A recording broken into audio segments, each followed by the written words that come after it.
السلام عليكم ورحمة الله وبركاته.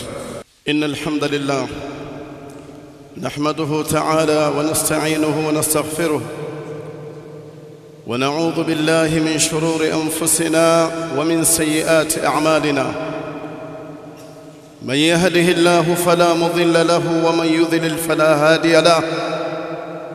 وأشهد أن لا إله إلا الله وحده لا شريك له، وأشهد أن محمدًا عبده ورسوله.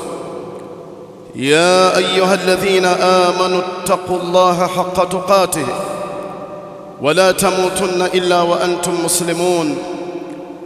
يا أيها الناس اتقوا ربكم الذي خلقكم من نفس واحدة وخلق منها زوجها وبث منهما رجالا كثيرا ونساء. واتقوا الله الذي تساءلون به والأرحام إن الله كان عليكم رقيبا. يا أيها الذين آمنوا اتقوا الله وقولوا قولا سديدا يصلح لكم أعمالكم ويغفر لكم ذنوبكم، ومن يطع الله ورسوله فقد فاز فوزا عظيما. أما بعد، فإن أصدق الحديث كتاب الله، وخير الهدى هدى محمد صلى الله عليه وسلم، وشر الأمور محدثاتها، وكل محدثة بدعة، وكل بدعة ضلالة، وكل ضلالة في النار. ثم أما بعد، أيها الناس، ndugu zangu katika iman, يقول الله تبارك وتعالى: واتقوا يوما ترجعون فيه إلى الله ثم توفى كل نفس ما كسبت وهم لا يظلمون. Allah tabaraka wa taala anatukumbusha kwamba naiyogopeni sana siku ambayo mtakayorejeshwa kwake yeye Allah tabaraka wa taala, kisha kila nafsi italipwa kile ilichokichuma na wao hawatadhulumiwa. Ayuha nnas, ndugu zangu katika iman, rasilimali kubwa ya Muislamu ni matendo yake. Lazima tuishi katika dunia hii kwa kutambua kwamba ili sisi tuondoke katika dunia hii hali ya kuwa Allah tabaraka wa taala anaturidhia, lazima tuyatengeneze matendo yetu, lazima tuharakie mambo ya kheri. fastabiqul khairat, Allah tabaraka wa taala anasema harakieni katika mambo ya kheri. Hii ni sharaf kwa sisi ummati Muhammad, pale Allah tabaraka wa taala alipojalia kutuwekea misimu mbalimbali yenye kheri kubwa na yenye baraka kubwa. Walakinna akthara an-nas la ya'lamun, lakini watu wengi hawaelewi ni ipi misimu ambayo wewe Muislamu unatakikana uzidishe katika khairat, unatakikana ujipinde zaidi katika khairat kama walivyokuwa salaf as-salih. Kwa nini watu hawaelewi misimu ya khairi? Ni wale talabatul ilm pekee ndio wanaweza wakaelewa ni misimu gani ambayo Muislamu anatakikana azidishe katika khairi mbalimbali. Lakini wale ambao, ndugu zangu katika imani, wasiojishughulisha na ilmu, wanaona siku zote ni sawa tu, labda ukiondoa mwezi mtukufu wa Ramadhan, kwa sababu ni mwezi mashuhuri zaidi katika ulimwengu.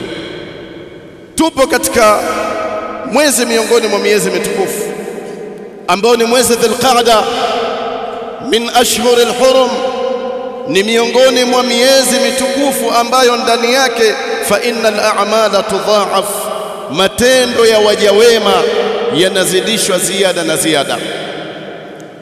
Lakini kadhalik hata ukafanya madhambi katika miezi kama hii, pia madhambi yake ni makubwa zaidi. fala tadhlimu fihinna anfusakum. Allah anatahadharisha kwamba msidhulumu nafsi zenu katika miezi kama hii. Ndani yake madhambi yake ni makubwa zaidi. Kwa hiyo ni juu ya Waislamu kukumbuka misimu kama hii. Ndugu zangu katika imani, katika mwezi huu Dhulqaada, tulikuwa katika miezi miwili iliyopita, tulikuwa ndani ya mwezi mtukufu wa Ramadhani, kisha baadaye tukaingia katika Shawwal ambayo ni ashhurul hajj, mwezi Shawwal, kisha Dhulqaada, kisha Dhulhijja, ambao zile siku 10 zinazokuja baada ya mwezi huu ndiyo afdalu ayami dunia, masiku yaliyo bora zaidi katika dunia.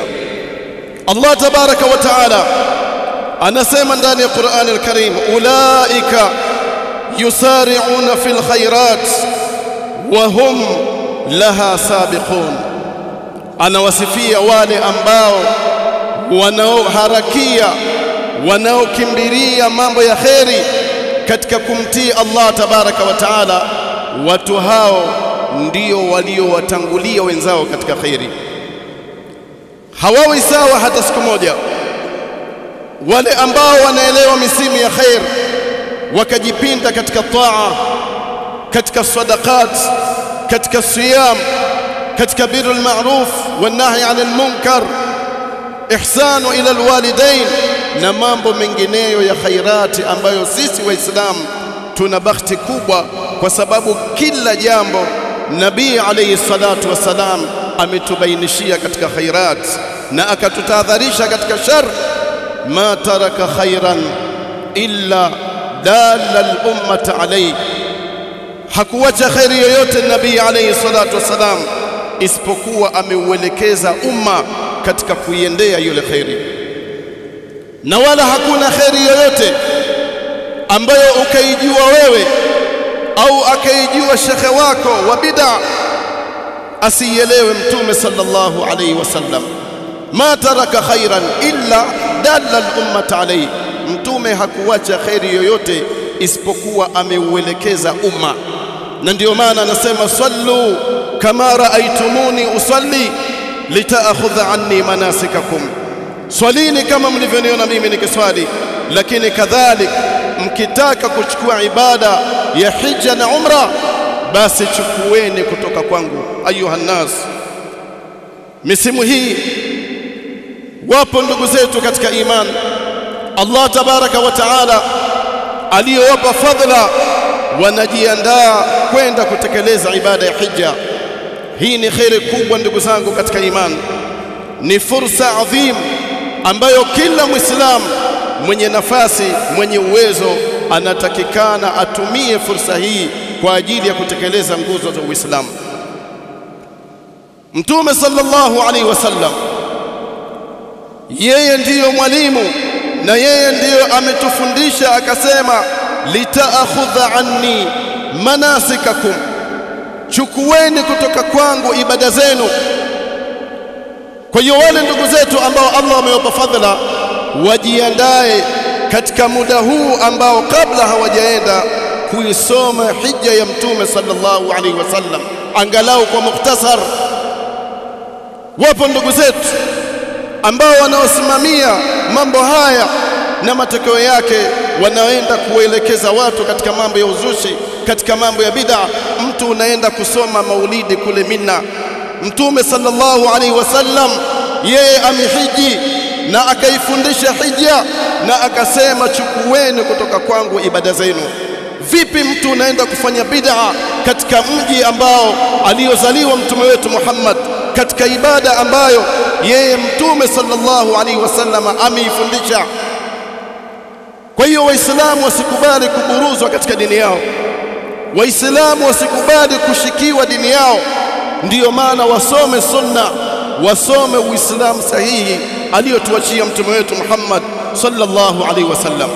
Kwa hiyo hii ni misimu ya khairi, ni misimu ya baraka, ni bahati kubwa na fursa kubwa kwa ndugu zetu ambao wametoa mali zao kwa kujiandaa kutekeleza nguzo hii kubwa kabisa miongoni mwa nguzo za Kiislamu, Kwa hiyo watengeneze ibada zao kama alivyofundisha Mtume sallallahu alaihi wasallam.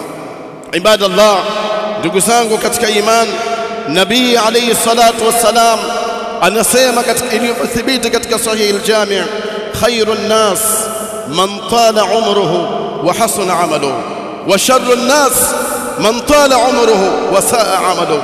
Mtume sallallahu alaihi wasallam anatukumbusha kusema khairun nasi, mbora wa watu, man tala umruhu wa hasuna amaluhu, ni yule ambaye umri wake umerefuka na matendo yake yakawa mema. Lakini wa sharrun nas, mtu mwenye shari zaidi, man tala umruhu wa saa amaluhu, ni yule ambaye umri wake umerefuka lakini bil asaf matendo yake yakawa mabaya. Kwa hiyo ziyadata fil umri lilmuhsin alamatu khairin, kuzidi kwa umri kwa mtu mwema, mtu wa kheri, mpaka nywele zake zinatoka mvi, zinabadilika, yupo katika kheri, yupo katika sunna, basi wallahi ni alamatu khairin, ni alama ya kheri kubwa. Lakini ziyadata umri lilmusii alamata sharri, kuzidi kwa umri, mtu anatoka mvi, amekuwa mkubwa, lakini bado yupo katika shari, basi ni alama ya shari kubwa. Ndugu zangu katika imani, lazima tuelewe umri wetu ni mfupi, tujipinde katika khairat, tuelewe kwamba dini hii ni dini ambayo aliyoiridhia Allah tabaraka wa taala, na watu wasitumie fursa kuichezea dini yao. Aqulu qawli hadha wa astaghfirullah al-azim li wa lakum.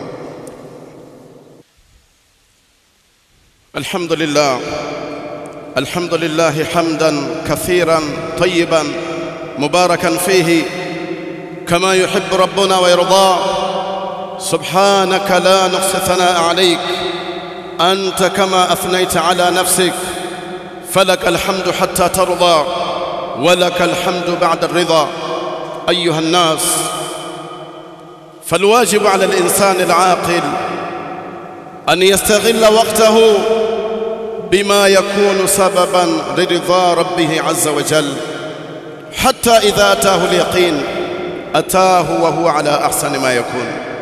علامة ابن عثيمين asema iliyo wajib kwa muislamu mwenye akili timamu ni kuumaliza wakati wake kuyafanya yale ambayo anayoyaridhia Allah tabaraka wa taala, na hakuna matendo yanayoridhiwa na Allah tabaraka wa taala bila kutumia njia ya Mtume sallallahu alaihi wasallam.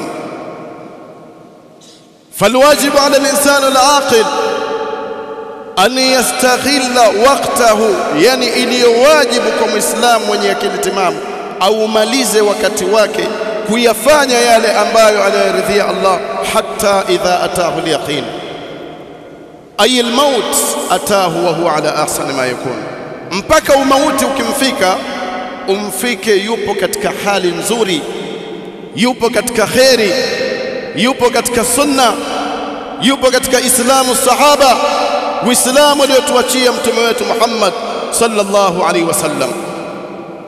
Kutumia fursa katika masiku miezi hii mitukufu, kutumia fursa kama tulivyosema kwa wale ndugu zetu ambao Allah amewajalia watakwenda kutekeleza ibada ya hija, basi wajitahidi kufanya ibada hiyo kama vile alivyofundisha mtume wetu Muhammad sallallahu alaihi wasallam. Ibadallah, kuna watu ambao hawana hofu ya Allah tabaraka wa taala. Allah tabaraka wa taala baada ya kumwamrisha Nabii Ibrahim na Ismail kujenga al-Kaaba Sharif, kisha akamwambia waadhinie watu waje kutoka katika sehemu mbalimbali, wengine wanatembea kwa miguu, wengine katika wanyama wao, tena yaatina min kulli fajjin amiq, watafika katika kutoka sehemu mbalimbali wanakwenda kumwabudu Allah tabaraka wa taala. Lakini bila asaf kuna watu ambao wasioielewa dini ya Allah tabaraka wa taala, wasioelewa nafasi ya al-Kaaba Baitullahi alharam, ndio unawakuta watu wanaleta paka sanaa katika al-Kaaba Sharif. Wapo wasanii ambao wanakwenda kule mamlaka, hususan katika ibada ya umra, kisha unakuta mtu ameing'ang'ania ile Kaaba na kusema maneno ambayo yasiyoeleweka. Subhanallah, Nabii alayhi salatu wassalam anatufu katika al-Kaaba, anaihutubia ma a'zamak wa ma a'zama hurmatak ma atyabak wa ma atyaba rihak, utukufu ulioje wewe Kaaba uliokuwa nayo. Ni nani aliyesema sunna ni kuiegemea au kuikumbatia al-Kaaba? Watu wengi ndugu zangu hawajui dini ya Allah tabaraka wa taala. Kaaba yote ile sehemu ambazo ni sunna kugusa ni mbili tu, Hajarul Aswad na Ruknul Yamani. Bas ndio alivyofundisha mtume wetu Muhammad sallallahu alaihi wasallam. Tena ukipata fursa, na kama hujapata fursa, wewe unaashiria tu tena kwa mkono wa kulia katika Hajarul Aswad, na ukikosa fursa katika Ruknul Yamani hata kuashiria hauashirii. Bali hayo ndiyo mafundisho ya mtume sallallahu alaihi wasallam. Ndiyo mtume katika hijjatul wadaa akasema, litaakhudhu anni manasikakum, mkitaka ibada ya hija au ya umra basi chukueni kutoka kwangu. Watu wajiepushe na khurafati, na watu waambiwe kwamba usanii wauache huku, akienda kule anatakikana awe na adabu. watahir baiti lit-taifin wal-qa'imin wal-ruk'i sujud. Allah anasema kumwambia Nabii Ibrahim na aisafishe nyumba ya al-Kaaba kwa wale ambao wenye kuitufu, na wale ambao waliopo pale katika kufanya ibada, na wale ambao wenye kurukuu na kusujudu. يقول الله وإذ يرفع إبراهيم القواعد من البيت وإسماعيل ربنا تقبل منا إنك أنت السميع العليم. الله تبارك وتعالى alipomwambia Nabii Ibrahim anyanyue ile misingi ya al-Kaaba pamoja na mwanae Ismail, kisha anasema Nabii Ibrahim anamuomba Allah, rabbana taqabbal minna innaka anta samiul alim. Kaaba ni kitu sharif, ndiyo qibla ya Waislamu. Haifai mtu kupeleka sanaa kule, haifai mtu kupeleka usanii, na wale ambao wanawasimamia watu kama hawa lazima wawaambie dini ya Allah haifai kuchezewa. Mtume anasema, Allahumma aslih li dini alladhi huwa ismatu amri wa aslih li dunyaya allati fiha maashi, akimwomba Allah amtengenezee dini yake. Mtume anaanza katika dini. Dini ni jambo kubwa, dini halitaki sanaa, dini inataka mafundisho ya Mtume Muhammad sallallahu alaihi wasallam. فنسأل الله تبارك وتعالى أن يجعلنا من الذين يستمعون القول ويتبعون أحسنه. ربنا تقبل منا إنك أنت السميع العليم، تب علينا إنك أنت التواب الرحيم. اللهم انصر إخواننا المستضعفين في غزة، اللهم ارحم موتاهم، اللهم اشف مرضاهم. ربنا آتنا في الدنيا حسنة وفي الآخرة حسنة وقنا عذاب النار. وصلى الله على نبينا محمد وآله وصحبه أجمعين، والحمد لله رب العالمين.